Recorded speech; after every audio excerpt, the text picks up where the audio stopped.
Essula ey'okutaano. Naye ebyentuuko n'ebiro abooluganda temwetaaga kubiwandiikirwa, kubanga mwekka mumanyidde ddala ng'olunaku lwa Mukama waffe lujja ng'omubbi ekiro bwe lutyo. Bwe baliba nga boogera nti mirembe, siwali kabi, okuzikirira okw'amangu ne kulyoka kubajjira, ng'okulumwa bwe kujjira omukazi ali olubuto, so tebaliwona n'akatono. Naye mmwe abooluganda temuli mu kizikiza olunaku luli okubasisinkaniriza ng'omubbi, kubanga mmwe mwenna muli baana ba kutangaala era muli baana ba musana. Tetuli ba kiro newaakubadde ab'ekizikiza. Kale nno tulemenga okwebaka ng'abalala, naye tutunulenga tulemenga okutamiira, kubanga abeebaka beebaka kiro n'abatamiira batamiira kiro. Naye ffe kubanga tuli ba musana tulemenga okutamiira nga twambadde eky'omu kifuba eky'okukkiriza n'okwagala, n'enkuufiira essuubi ly'obulokozi.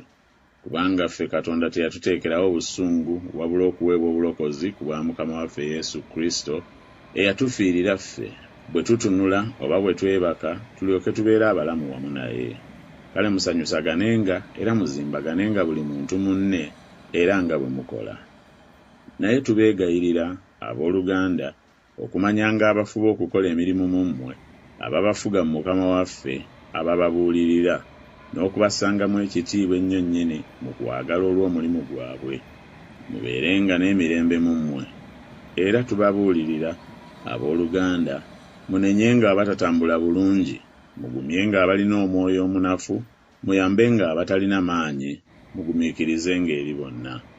Mulabe omuntu yenna alemenga okuwala n'ekibi olw'ekibi, naye ennaku zonna mugobeerenga ekirungi mwekka na mwekka n'eri bonna. Musanyukenga ennaku zonna, musabenga obutayosa, mwebazenga mu kigambo kyonna kyonna, kubanga ekyo Katonda ky'abaagaliza mu Kristo Yesu gye muli.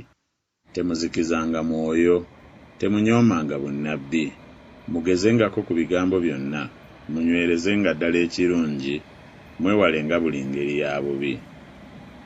Era Katonda ow'emirembe yennyini abatukulize ddala, era omwoyo gwammwe n'obulamu n'omubiri byonna awamu bikuumibwenga awatali kunenyezebwa mu kujja kwa Mukama waffe Yesu Kristo.